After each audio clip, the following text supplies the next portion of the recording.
한편 지금 미국에서 가장 심각하게 저희가 고민해야 되는 부분은 바로 이란입니다. 당장 큰 위협으로 다가오고 있기 때문에 물론 여러 가지 문제점들이 또 다른 곳에도 있습니다만은 근데 새로운 이란 핵 협정을 만들기 위해서 바이든 정부가 상당히 정성을 많이 들였었죠. 그런데 그렇게 새로운 핵 협정을 만드는 것이 이란에 기반을 두고 있는 블라디미르 푸틴의 제재 회피 거점이 될 것이다 라는 주장이 제기가 됐습니다. 핵 협정이 수일 내에 발표될 예정인 가운데 이 핵 협정의 비판적인 띵크탱크 민주국방재단 혹은 민주방위재단, 이 FDD라고 하는데 Foundation for Defense of Democracies, 그러니까 민주주의를 지키기 수호하기 위한 민주수호재단이라고 해야 돼요. 민주주의 수호재단, 그렇게 번역을 해야 옳겠네요. 이 민주주의 수호재단은 새로운 협정이 러시아의 우크라이나 침공 이후 취해진 서방의 강력한 제재를 피할 수 있게 해줄 것이다, 이런 이야기를 했습니다. 정책 입안자들은 왜 이 합의가 이란의 푸틴에 대한 제재 회피 거점을 설립하게 하는지 이해해야 한다, 이런 보고서를 내놨는데요. 이는 러시아의 우크라이나 침공을 저지하고 더 이상의 침략을 저지하려는 국제적 시도를 매우 약화시키게 될 것이다. 이제 이분들이 쓴 표현을 딱 그대로 빌려오면 극적으로 드라마틱하게 극적으로 약화시킬 것이다, 이렇게 이야기합니다. 이 문서에 보면은 러시아는 제재가 없는 무역 통로를 찾는 것 외에도 이 기회를 이용해서 이란의 수십 년간의 제재 회피 전문 지식으로부터 교훈을 얻게 될 것이고 서방의 미래 재정 압박을 상쇄할 준비를 더 잘 할 수 있게 될 것이다, 이런 이제 내용이 들어가 있습니다. 이란이 국제사회로부터 핵무기 개발한다라는 것 때문에 제재를 지금 계속 받아왔고요. 미국이 앞장서서 이란에 대한 경제 제재를 아주 강하게, 밀도 높이 강하게 제재를 펼쳐왔었습니다. 그런데 그 강한 제재 속에서 어떻게 이란이 그렇게 오랜 시간을 버틸 수 있었느냐, 그 노하우를 러시아가 배우게 될 것이다라는 이야기입니다. 그 노하우는 북한도 가지고 있죠. 북한도 이란한테 뭔가를 좀 배우긴 배웠습니다. 상황을 보면. 북한이 미사일 기술만 이란한테서 빌려온 게 아니고, 가져온 게 아니고, 그러니까 여러 가지 서로 간에 이란과 북한 간의 교류가 많았던 걸 저희가 알기 때문에 지금 상황을 보면은 그 러시아가 이란을 통해서 지금 서방 세계가 제재를 가하고 있는 부분들, 이 부분들을 지금 강화할 것이다 라는 이야기를 지금 하고 있습니다. 지금 유튜브는 연결이 끊겨 있는데요.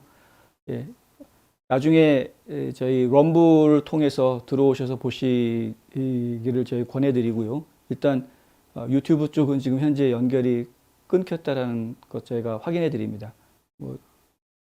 유튜브 쪽에서 어떤 제재가 있어서 그런 것인지 저희가 나중에 좀 확인을 해봐야 되겠습니다만 일단 뉴스를 계속 전해드리겠습니다. 러시아는 중국과 함께 협정 협상의 주요 대화 상대국 중 하나로 부상했고요. 그리고 오히려 미국이 이 협상을 완성시키기 위해서 러시아 측의 도움에 의지했다라는 이야기까지도 저희가 전해드린 적이 있었죠. 미국과 유럽의 제재는 러시아 금융 부분을 대상으로 했지만 여전히 큰 차이가 있기는 합니다.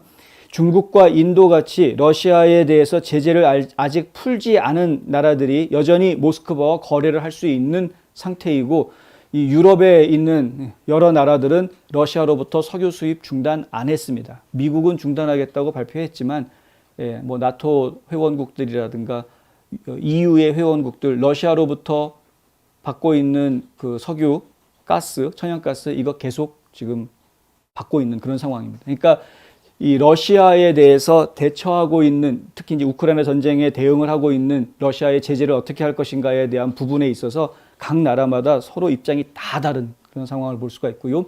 여기에 미국이 자유민주주의 진영의 리더로서의 역할을 지금 제대로 하지 못하는 것이 또한 사실인 그런 상황입니다. 그 FDD에서 내놓은 문서에 보면은 미국과 유럽이 이 같은 2차 제재를 눈여겨보고 있다는 것을 잘 알고 있고 러시아가 자유롭게 활동해서 향후 제재 압력을 피할 수 있는 금융의 교두보를 선제적으로 구축하려고 한다. 이란을 통해서 그런 걸 구축하려고 한다는 거죠. 이 이란 핵 협상이 거의 막바지 단계에 왔는데 러시아가 미국이 러시아에 제재하고 있는 거 풀어라. 안 풀면은 우리 협상 도와주는 거 더 못하겠다. 판 깨겠다. 이렇게 나오는 바람에 막판에 협상 타결이 조금 지연됐다. 이런 이야기를 저희가 전해드린 적이 있지 않았습니까? 근데 러시아 쪽에서는 일단은 한번 그렇게 질러봐서 뭐 되면 좋고 아니면 말고라는 식으로 한번 질러봤던 것이었고요. 결국에는 이란을 통해서 계속해서 국제 시장과 뭔가 경제 교류를 할 수 있는 틈을 지금 만들려고 하고 있다. 중국도 이미 거기 러시아를 도와줘서 중국과 러시아 간의 무역이 지금 계속해서 이루어지고 오히려 무역이 확대됐다라는 이야기가 나오고 있죠. 그러니까 러시아에서는 바로 해외로 수출은 못하지만 중국이라든가 아니면 인도 이런 데로 이제 물건들을 보내서 인도나 중국에서 전 세계로 물건을 팔게 하는 이런 것들이 가능하기 때문에 이런 제3자를 거친 중개무역 형태로 얼마든지 지금 이제 정책을 바꿔 나갈 수가 있는 겁니다. 그러면은 절대 러시아는 손해 보는 게 없는 그런 상태가 될 수 있는 것이죠. 그러한 작업들이 바로 이 이란 핵 협상에 숨어 있다라는 겁니다. 그러한 그 생각들이. 이 문서를 접한 공화당 고위 보좌관은 이 정보가 바이든 행정부가 이란에 대한 주요 제재를 해제함으로써 이란을 고립시키려는 국제적 노력을 약화시키고 있다라고 이야기하고 있습니다. 아직 핵 협상의 전체 내용이 100% 공개적으로 나오지는 않았습니다. 그런데 내부적으로 지금 일부 인사들 사이에서 협정의 내용들이 지금 전달이 돼가지고 거기에 대한 의견들이 지금 나오고 있는 상황인데요. 그 내용 중에 지금 심각하게 이야기되는 부분이 바로 이란이 핵 개발을 안 한다고 하는 조건으로 미국에서 이란에다가 제했던 제재들을 풀어주는 이야기들이 들어가 있습니다. 그런데 그것까지는 이해할 수 있는데요. 더 심각한 문제가 뭐냐 하면은 그거를 돌이킬 수 없다라는 조항이 들어가 있다는 것이죠. 그러니까 예를 들어서 요번에 이제 핵 협상을 했다. 그래서 제재를 풀어주었다.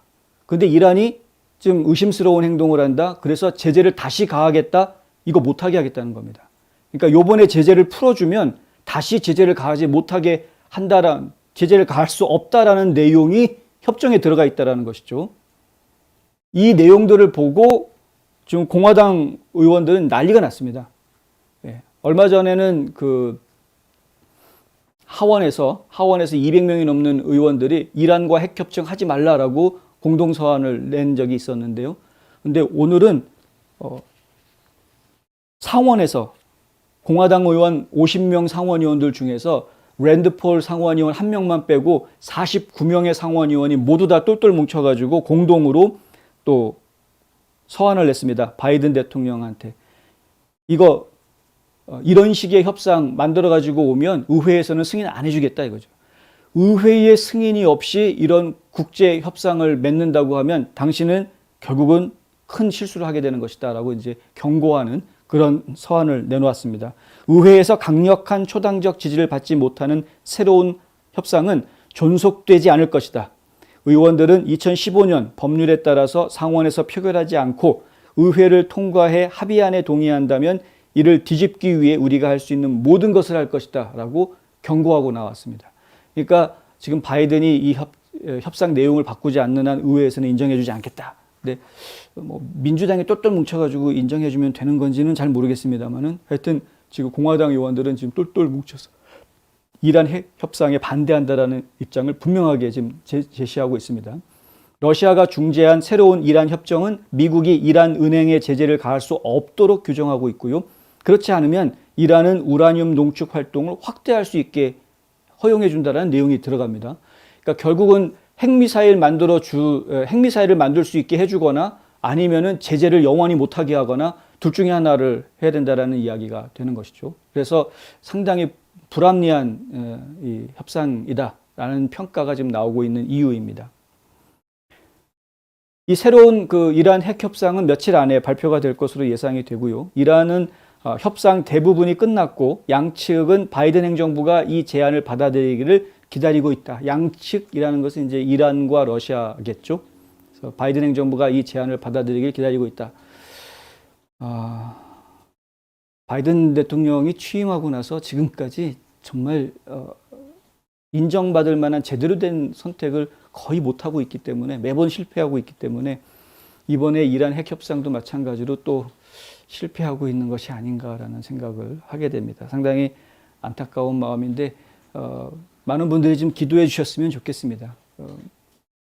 미국의 적국인데 그것도 강성 적국인데 이란은 이 나라가 지금 미국을 향해서 핵무기를 계속 만들려고 하고 있는 모습을 저희가 봅니다. 지금 절대 포기하지 않으려고 하겠죠. 이란 입장에서는 북한처럼 결국 끝까지 핵무기 완성을 하려고 할 겁니다. 가뜩이나 러시아와 중국이 가까워져서 동맹 관계를 가지는 것을 저희가 보고 있는데 불안한 상황인데 거기에 지금 중동 나라들이 흔들리기 시작하면 상당한 심각한 문제가 생길 수 있다. 저희 오늘 보도 오기 전에 오늘 오후에 나온 소식들 중에 또 어떤 게 있었냐 하면은 결국은 우크라이나 전쟁 때문에 미국이 사우디아라비아를 더 이상 외면하지 못하게 될 거다. 이런 이야기들이 또 나왔습니다. 결국은 예전에 중동 시대, 중동의 갈등들이 있었던 그 시절로 다시 회귀하는 이런 상황이 지금 나타나게 될 것 같다라는 것이죠. 옛날부터 중동에서 아마겟돈 인류 최후의 전쟁이 벌어질 거다라는 이야기들이 있었는데 그 시절로 돌아갈 것 같다라는 이야기가 좀 자꾸 나오고 있습니다. 불안하기 짝이 없는 이야기들입니다.